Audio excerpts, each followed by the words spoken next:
साधारण आता दिवसाचा जो शंकरपट आहे हा 1995 पासून आम्ही आजूबाजूला घेत आहे आणि 1995 पासून अमरावती जिल्ह्यात सर्वप्रथम पहिलं बक्षीस 1995 पासून जर कोणी घेतलं असेल तर ते जिगरी ग्रुप अमरावती यांनी घेतलेलं आहे।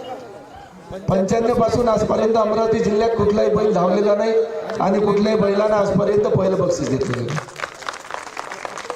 मी त्यांना माझ्या वाणीतून मान सन्मान देतो की आपण माऊलीच्या नावानं एक बैल इथे धावला आणि आज अमरावती जिल्ह्याचं नाव महाराष्ट्रभर आपण केलेलं आहे।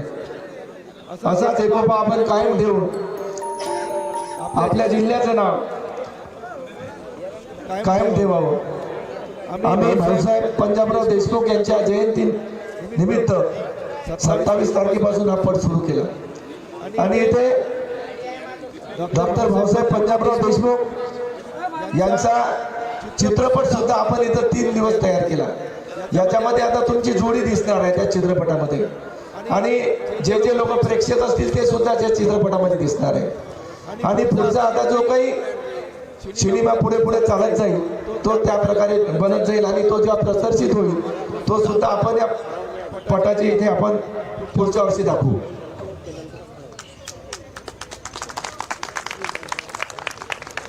मला आठवते की पहिला शंकरपट मी फक्त 5000 रुपयाचा घेतला होता, 5000 रुपयाचा आणि सतत जादू नावाचा बैल होता।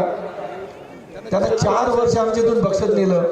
गजानन पाटील सावरा मंचरपूरवाले दोघे भाऊ याची काळी टोपी होती दोघांना आणि छोटासा बैल होता त्याला बसूनच जुतून द्यायचं होतं। तो बसल्या बसल्या जुतला पळाला की पॉइंट घेऊन तो आपले नंबर घेऊन जायचा जादू। त्याच्यानंतर 3-4 वर्ष रामप्रसाद राठोड साहेबांच्या जोडीनं आमच्या इथं बक्षीस नेलं।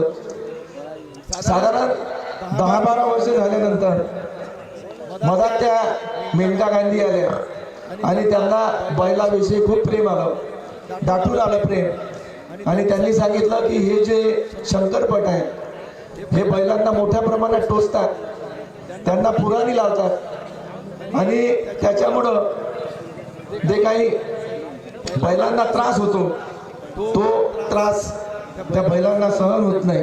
परंतु माऊली तुले काय माहित आहे कोणते बैल पाहिले होते तुम्हाला? अरे एक बैल ज्या दिवशी हा माणूस तयार करतो त्या दिवशी त्या बैलाला जेव्हा घडवलं जातं स्वतःच्या लेकराला हा तूप चालत नाही पण त्या बैलाला चालल्याशिवाय राहत नाही। एवढ्या प्रकारचं त्याची काळजी त्या बैलाची घेतली जाते आणि आज हा बैल ज्यावेळेस धावतो त्यावेळेस आज बकासूर या महाराष्ट्रात धावते। बकासुराचं नावाच जेव्हा तुम्ही YouTube खोलता 1 नंबरवरती आहे। त्याच्यानंतर आपल्या इथं जे 3-4 बैल आहेत त्याचे नाव आहे 5 नंबर 6 नंबर 7 नंबरवरती। परंतु तुम्ही आज बैलगाड्या शर्यतीच्या माध्यमातून आपलं नाव जगामध्ये करताय। हा जगाचा पोशिंदा शेतकरी आहे। आम्ही फक्त शेतकऱ्यांना 365 दिवस शेतकरी राबराब शेतामध्ये राबतो आणि त्यांना कवडीचा शेतकऱ्याला वेळ नसतो आणि स्वतःच्या लेकरासाठी त्याला वेळ नसतो। स्वतःचा लेकरू शाळेत जाते की कॉलेजमध्ये जातं कुठं जात त्याला माहीत नसतं। पुण्यात शिकणारा पोरगा असेल तर फक्त तो बसून दिल्या दिवशी त्याला पाहतं, हालायल्या दिवशी पाहतं। असा हा शेतकरी याला 365 दिवसात काहीतरी 2-3 दिवस आनंदाचे आपल्या बैलाविषयी प्रेम, आपला बैल कसा धावतो हे पाहण्यासाठी आम्ही या तालुक्यामध्ये हा शंकरपट आयोजित केला आणि आज आमचे रविराज भाऊ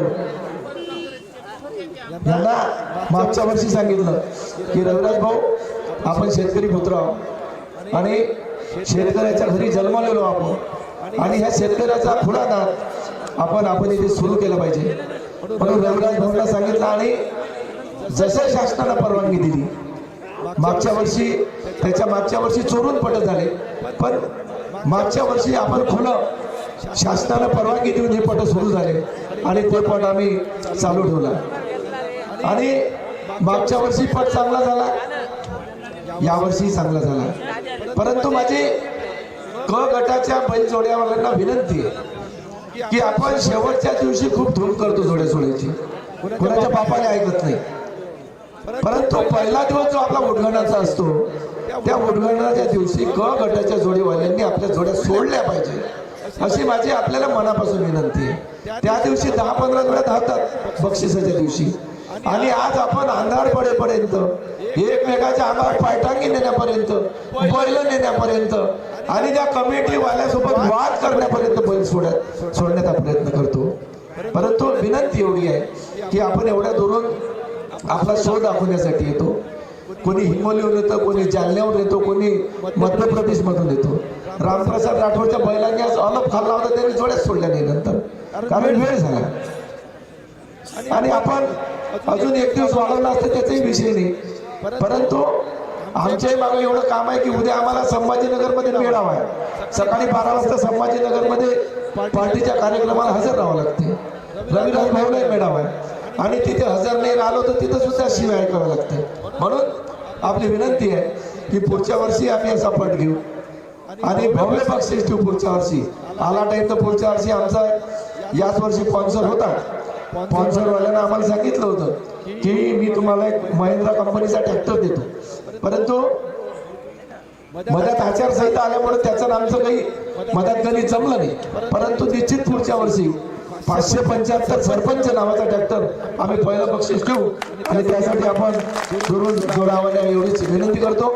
आपण सर्व लोकांनी या पटामध्ये गावातील मंडळींनी, तालुक्यातील मंडळींनी आणि जे काही आमचे बाहेरून आलेले सर्व शेतकरी बांधव, जोडी मालक आले, यांचं मी मनापासून स्वागत करतो की आपण काही त्रास झाला असेल परंतु 3 दिवस आमचे अतिशय आनंदात पार पाडले. त्याच्यामुळे मी आपल्या चरणी नतमस्तक होतो आणि असंच सहकार्य आम्हाला कायमस्वरूपी आपण ठेवावे एवढी विनंती करतो. आणि आता लगेच आपण बक्षीस वितरणाला आपण सुरुवात करतोय. आपण बक्षीस शांततेत आता चुकून घ्यावं एवढीच विनंती करतो.